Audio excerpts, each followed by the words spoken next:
Okay, so ito na. Siyempre, kailangan ng chicken oil. Yan, o. Alright. Tapos, kukulot tayo ng laman. Ito, yan, o. Yan, o. Yun, o. Sarap, o. Medyo mainit, guys. Tapos, kuha tayo ng kanin. And go. Oh. Yon. So, what we have here, chicken inasal. Made at home. Plus, our chicken oil.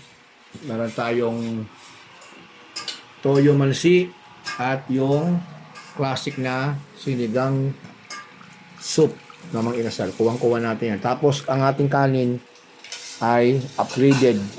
Ano siya? Turmeric Java rice. Yun, no? Sa atin na namin nag-ano yan, nag-ihaw, nag-inasal, nag-grill. Sarap. Siyempre, kailangan magkamay. Pag ganyan. Tapos na tayong gulaman. Oh, that's it.